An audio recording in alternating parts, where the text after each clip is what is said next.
Welcome to Gypsy Queen Cuisine. I am your host, Suzy Phillips, and today we're going to be making kafta, not to be mistaken by kafka.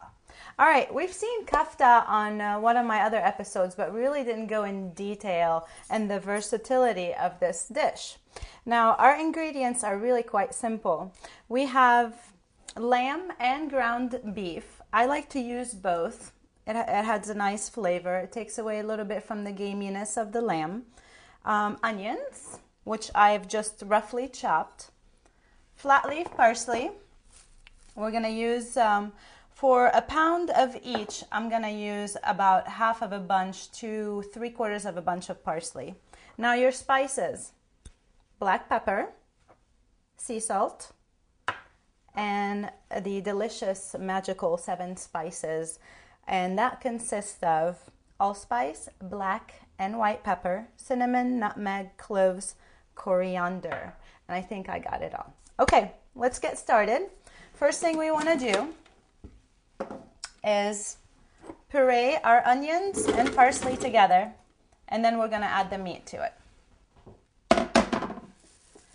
And I'm not going to be too picky with the parsley, whether I'm going to take the stems away like I usually am.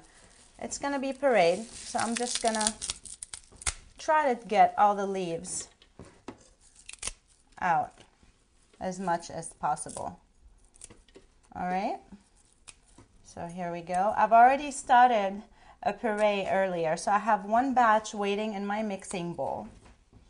Now this is going to be the base for our 3 dishes that we're making today. We're going to bake the kafta in the oven with potatoes and tomatoes.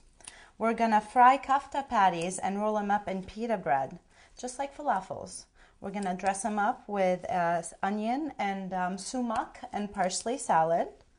And then we're also going to grill them, like grilled cheese, but in a pita. Oh my God, it's so delicious. I haven't had one of those since I was a little girl. And earlier I was so hungry making the first batch of kafta that I had to make some for me and my honey bunny. All right, so I'm gonna start this puree. It's gonna get a little noisy.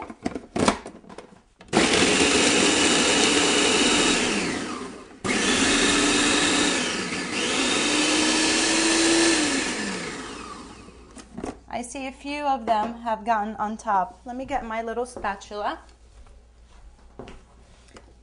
It smells heavenly already, the onions and the parsley. Okay, round 2.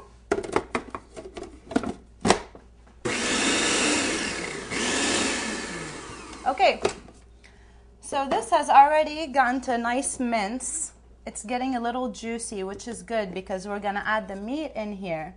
And instead of adding water to help the meat break down, the onion juice is going to do that for us, and the parsley juice too.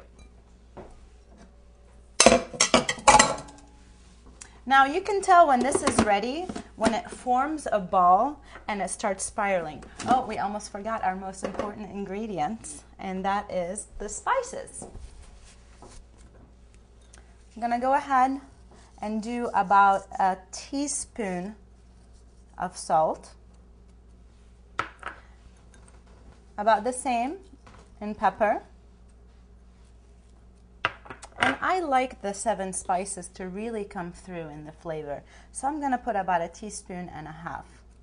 And I'm going to taste it. And then I'm going to adjust the seasoning.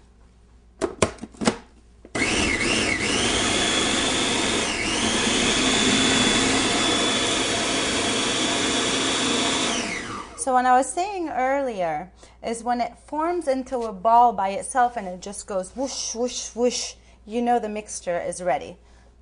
Check it out.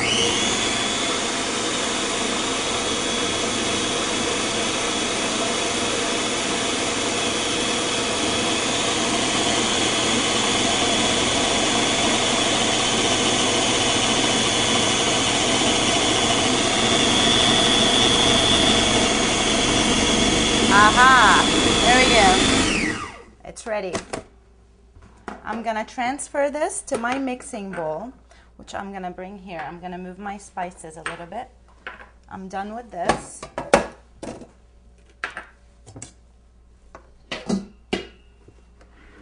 my huge mixing bowl,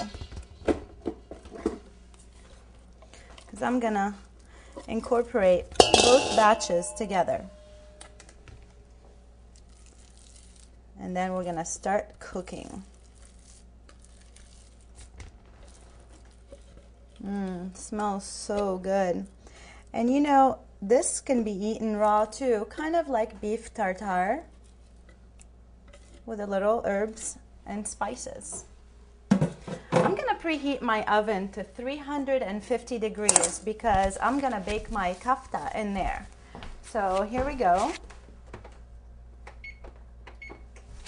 That will just take a second. And I'm gonna clean my blade very, very carefully. And with clean hands, of course I'm gonna cut it. Oh, I don't like to use these kind of things. I like to use my hands. Almost knead it like a dough.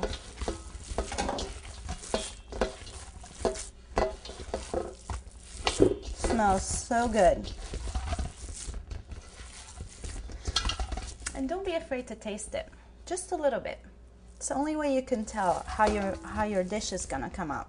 And if you're afraid to taste raw meat, you can just taste it a little bit and spit it out.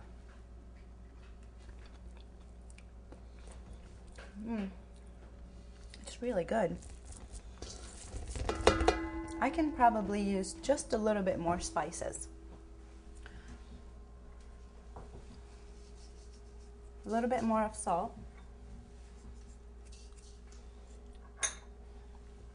You know, I used to watch my mom taste it when it's raw, and I would get really, really grossed out, but not anymore. Okay, so here we go. We have kafta. Now, kafta traditionally, mainly it's served on skewers, grilled, but since it's really cold outside, we're not gonna grill it today. And rolled up with hummus and pita bread, and then the baked kafta too. I'm gonna wash my hands, and we're gonna get started on the baked kafta, which we have about 2 potatoes sliced 1/4 inch thick, and tomatoes, and a little butter to grease our pan. Okay, I'm gonna grab my pan and the butter, and I will be right back.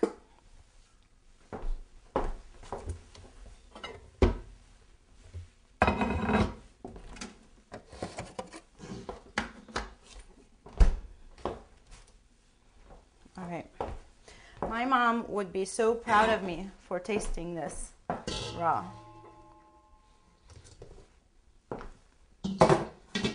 All right, I don't need this anymore, so I'm gonna take it out of my way. I have my potatoes already soaking in water just to take the starch a little bit out of them. Now, in Lebanon, when you want meat, you go to the butcher. You really don't go to the grocery store for that. Just like if you want bread, you go to the baker. Or if you want fish, you go to the fishmonger. So when we wanted kafta, we would go to the butcher to get the meat, and we would take with us the parsley and the onions. I absolutely loved going to the butcher with my mom. I had a huge crush on the butcher, who had a huge crush on my mother. He worked his knife like there's no tomorrow. I would get so turned on just by looking at the man working his knife. And what he would do, he has those really big knives that are shaped like half of a moon. And you give him the parsley and you give him the onions, and he almost minces it, massages it, and slowly chops it up. It was pure art. I loved it. I loved going to the butcher. Plus, you get to pick your own cut of meat, and you know it's fresh.